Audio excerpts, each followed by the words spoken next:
Radhe Radhe, good morning. നിങ്ങൾ നിത്യവും കേൾക്കുന്ന ഒരു വലിയ നുണയെക്കുറിച്ചാണ് ഞാൻ പറയുന്നത്. അയാൾ ആത്മഹത്യ ചെയ്തു, അവൾ ആത്മഹത്യ ചെയ്തു. തെറ്റാണത്. ആത്മാവിനെ ആർക്കും കൊല്ലാൻ പറ്റില്ല എന്ന് ഭഗവത്ഗീത വ്യക്തമായി പറയുന്നു.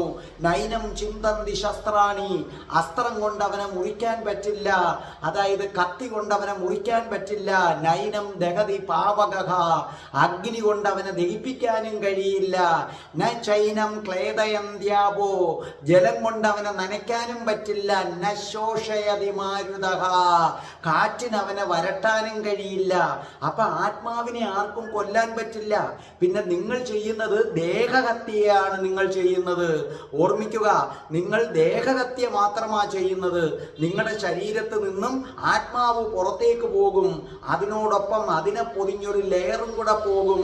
ഓർമ്മിക്കണം, താങ്ങാനാകാത്ത ദുഃഖം വരുമ്പോഴാണ് നിങ്ങൾ ആത്മഹത്യ ചെയ്യുന്നത്.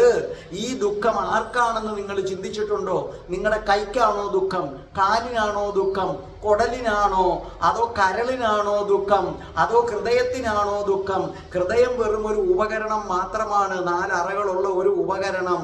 കവികളും കലാകാരന്മാരും ആലങ്കാരികമായി പറയുന്നതാണ് എൻ്റെ ഹൃദയത്തിൽ തട്ടി. അപ്പൊ നിങ്ങളുടെ ദേഹത്തുള്ള ഒരു ഭാഗത്തിനും ദുഃഖമില്ല. പിന്നെ ദുഃഖം ആർക്കാണ്? ആത്മാവിനെ പൊതിഞ്ഞിരിക്കുന്ന ആ ലെയറിലാണ് ദുഃഖം. അപ്പൊ ആ ആത്മാവിനോടൊപ്പം ഈ ലെയറും പുറത്തു പോയി കഴിഞ്ഞിരിക്കുന്നു. ആ ലെയർ ആത്മാവിൽ നിന്ന് വേർപെടുന്നതിനെയാണ് മോക്ഷം. അത് യോഗികൾക്കേ പറ്റൂ. അപ്പൊ എന്ത് സംഭവിക്കുന്നു? ആത്മഹത്യ ചെയ്യുമ്പോൾ കയ്യിലിരിക്കുന്ന ദേഹവും പോയി. എന്ത് കാരണത്താലാണോ ആത്മഹത്യ ചെയ്തത് ആ ദുഃഖവും കൂടെയുണ്ട്. അപ്പോൾ പിന്നെ ദേഹത്തിന്റെ പ്രാധാന്യം മനസ്സിലായി. അപ്പൊ ഏതെങ്കിലും ഒരു ദേഹത്തിലേക്ക് ചാടി കയറാനായിട്ട് ശ്രമിക്കും.